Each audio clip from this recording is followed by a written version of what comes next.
Today we're going to talk about leadership communication and why is it essential to good leadership. We have an excellent person to talk about that, and that's William Berenson. He is equity partner and chief marketing officer of Power Station Holding SA. Bill, welcome to our MKB Leadership Show. Thank you for having me, Mary Kay. Oh, Mary Kay, that reminds me that we were in school together at the International School of Geneva many years ago. That's true. So tell us about your path since then. Well, it's interesting. Since then, I returned to the U.S. to finish my education, and I attended the same graduate school that you attended, the Global School of Management, International Management. And yes. As a communication expert, what is the role of communication and leadership? Well, I think communication is central to the idea of leadership. Organizations are built on communication. Any group of people, teams, and so forth are really bound together by this connective tissue, which we refer to as communication. And leaders that can command and leverage that connective tissue or nervous system can lead organizations. Both internally and also externally, because if you think about the definition of leadership, it's really one's ability to reach out and influence the marketplace. So in that sense, communication is essential.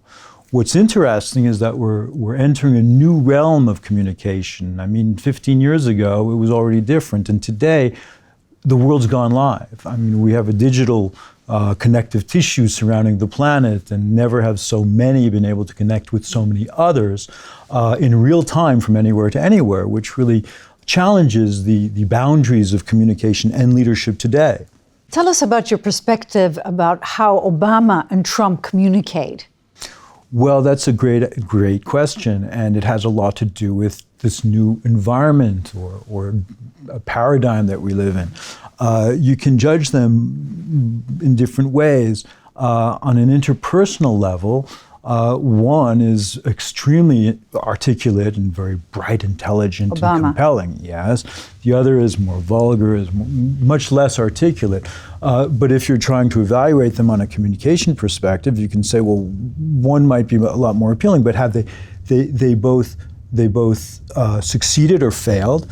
If you think about the definition of leadership, which is to reach out and influence the marketplace, then you might say neither of them really succeeded because they've polarized the markets. I mean, one appeals to one side and the other appeals to the other side.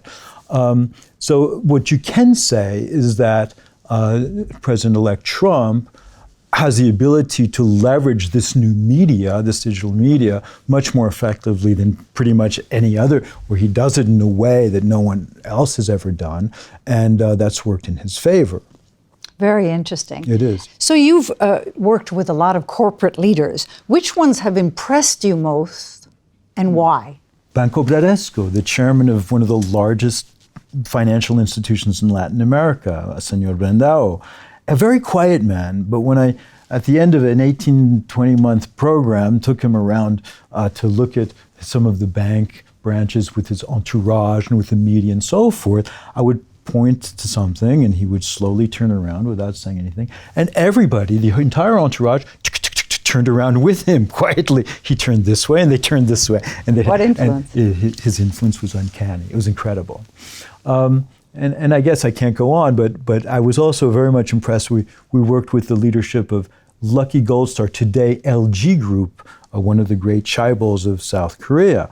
And we presented to the board after many months and so forth. And I remember that the board was comprised of octogenarians who were there, had been there a long time, and they said they needed to say nothing. Their wisdom through experience was just unrivaled, and they just listened. We were a line item on a series of things, but a big one. We were changing the face of this corporation worldwide, and they sat and gave us a sort of rubber stamp, a thumbs up, and we were out after all these. It was very impressive, very impressive. So very wisdom. They share their wisdom and influence. So there's clarity, there's influence, there's wisdom, there are a lot of attributes, leadership attributes that they all emphasize in one way or another. Thank you, Bill, for sharing your experience and your knowledge. Thank you very much. Well, thank you for having me, Mary Kay. Thank you for listening to the MKB Leadership Show. I'm your host, Katrina Burrus, and this show has been done in conjunction with Dukascopy TV. I hope this episode has brought your leadership one step forward to excelling. Thanks for listening, and stay tuned for future episodes. Thank you for watching the video. And now subscribe to the YouTube channel here, or connect to the website Excellent Executive Coaching here. This will help you get from where you are to where you want to be. Thank you.